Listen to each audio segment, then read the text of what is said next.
Hello everyone, स्वागत है आपका हमारे चैनल लर्न बायोलॉजी में।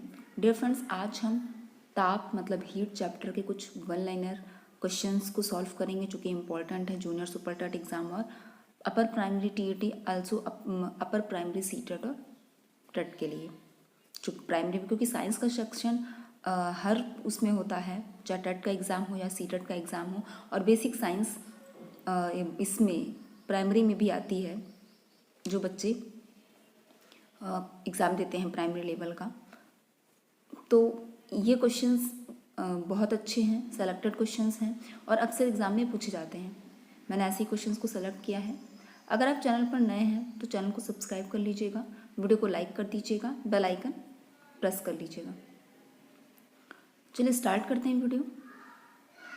फर्स्ट क्वेश्चन है, तांबे की आयताकार प्लेट में एक गोल छिद्र किया जाता है।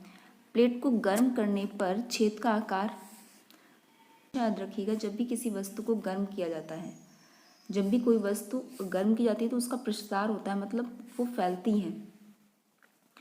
तो जब किसी तांबे की वस्तु को गर्म किया जाता है तो उसमें प्रसार होता है, मतलब उसका जो छेद है, सपोज दैट ये छेद है, उसमें अगर प्रसार होगा तो ये छेद क्या होगा, बढ़ जाएगा।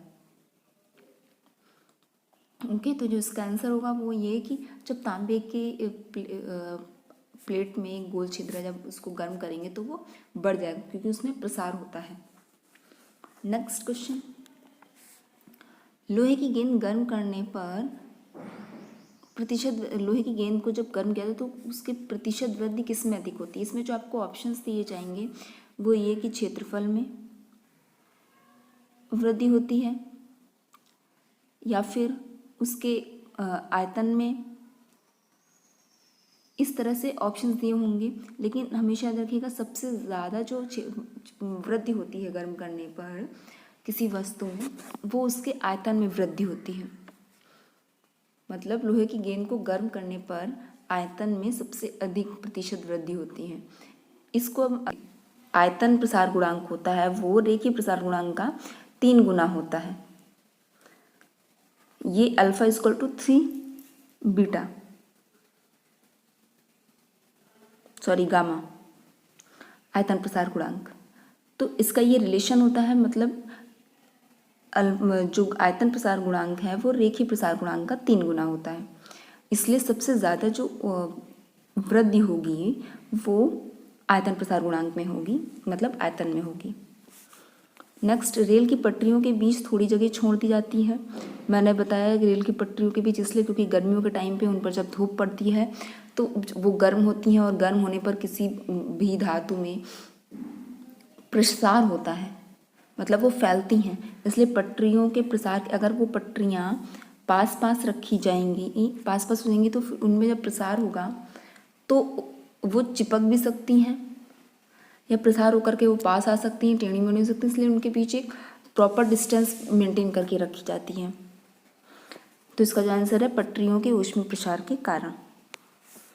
Next, SI unit of heat, ताप का जो एसआई मात्रक है वो क्या है?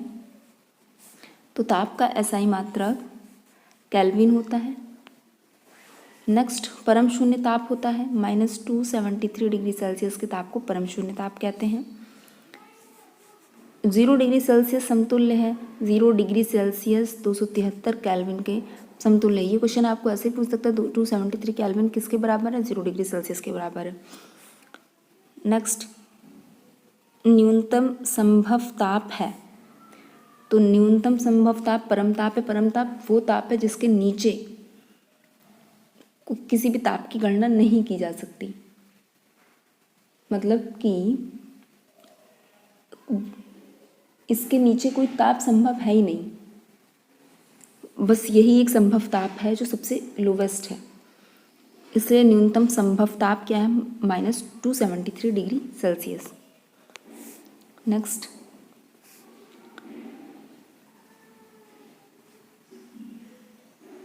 फो 45 डिग्री सेल्सियस बराबर है,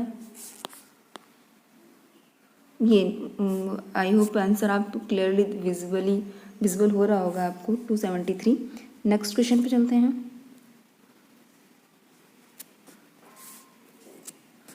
45 डिग्री सेल्सियस बराबर है, ये आप जानते होंगे कि सेल्सियस को केल्विन में चेंज करने के लिए 273 में ऐड कर दिया जाता है। 273 प्लस सेल्सियस में जो अभी आपको वैल्यू दी हुई है, तो आपका केल्विन में उसका आंसर निकल के आ जाएगा। -40 डिग्री सेल्सियस बराबर, ये बहुत इंपॉर्टेंट है। -40 डिग्री सेल्सियस बराबर होता है -40 डिग्री फ़ारेनहाइट के। ये दोनों ही वैल्यू बराबर होती हैं, -40 और सेल्सियस और -40 डिग्री फ़ारेनहाइट, ये दोनों ही स्थितियों में बराबर होती हैं। नेक्स्ट, फ़ारेनहाइट डिग्री तथा डिग्री सेल्सियस में कौन बड़ा है? तो डिग्री सेल्सियस बड़ा होता है। फ़ारेनहाइट और डिग्री सेल्सियस में डिग्री सेल्सियस बड़ा होता है। इसी तरह से डिग्री सेल्सियस और केल्विन में कौन बड़ा होता है? केल्विन और डिग्री सेल्सियस दोनों ही बराबर होते हैं। बड़ा कौन होता है? फ़ारेनहाइट और सेल्सियस की बात की जाएगी तो सेल्सियस बड़ा होता है, और डिग्री सेल्सियस और केल्विन में अगर बड़े की बात की जाएगी तो दोनों में से कोई बड़ा नहीं होता, दोनों ही बराबर होते हैं। परम शून्य ताप का मान डिग्री सेल्सियस में होगा। परम शून्य ताप जो होता है वो -273 सेल्सियस होता है। तो जो इसका आंसर है -273 डिग्री सेल्सियस। नेक्स्ट, 273 केल्विन का मान सेल्सियस पैमाने पे होगा। 273 केल्विन का मान सेल्सियस पैमाने पे 0 डिग्री सेल्सियस होगा। नेक्स्ट, सेम कि 0 डिग्री सेल्सियस का ताप केल्विन में कितना होगा? 273 केल्विन। मतलब 273 केल्विन को जब सेल्सियस में चेंज करेंगे, सेल्सियस बराबर होता है K-273। आपने K की वैल्यू रखी 273 - 273, आंसर कितना है? 0। तो सेल्सियस में इसका 0 डिग्री हो गया आंसर। नेक्स्ट, उसी तरह से 0 डिग्री सेल्सियस का मान केल्विन स्केल पे कितना होगा? केल्विन स्केल का फॉर्मूला होता है K = 273 - C। C की जगह पे आपने 0 पुट कर दिया, फिर आंसर जो आया वो 273 केल्विन आया। इस तरह से आपको ये तो नॉर्मली डायरेक्टली भी याद किया जा सकता है, बट आप ये फॉर्मूले ज़रूर याद रखिएगा, क्योंकि ज़रूरी नहीं है कि हर बार आपको 0 या 273 दे। आगे ऐसे क्वेश्चन आप देखेंगे।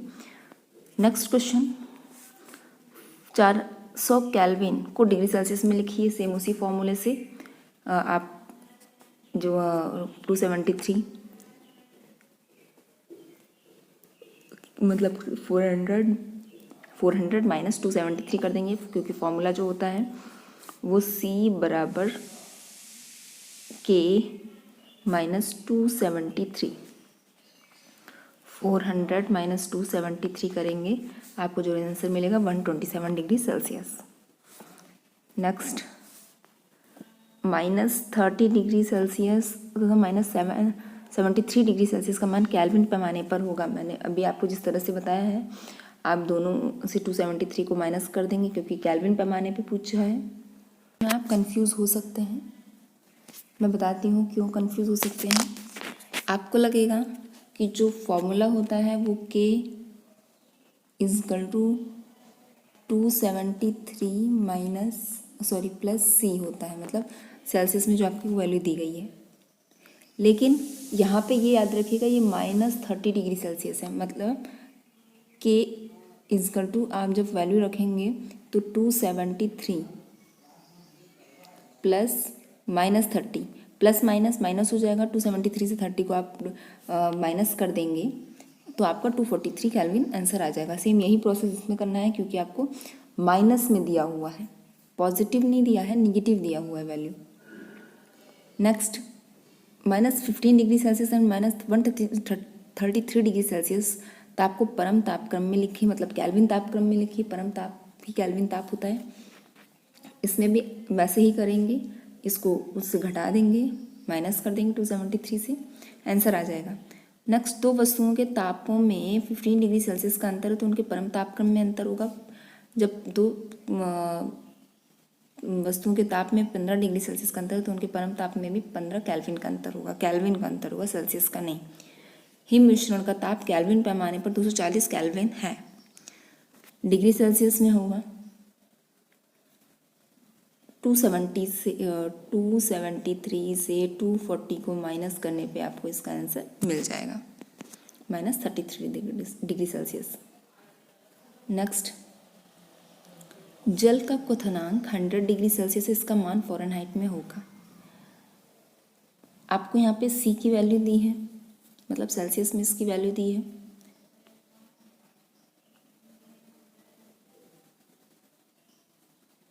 हंड्रेड डिग्री सेल्सियस जो फॉर्मूला होता है C/5 = F-33/9। इसमें आप C की वैल्यू को पुट करेंगे, ऐसा कुछ आएगा, F = 32 + 9 × 100/5 कैलकुलेट कर लेंगे तो जो आंसर आपको मिलेगा F = 212 degree Fahrenheit. Next, okay, तो ये थे ताप के कुछ अच्छे इंपॉर्टेंट क्वेश्चंस। उम्मीद करती हूँ कि आपको बेहतरीन लगे होंगे, अच्छे लगे होंगे।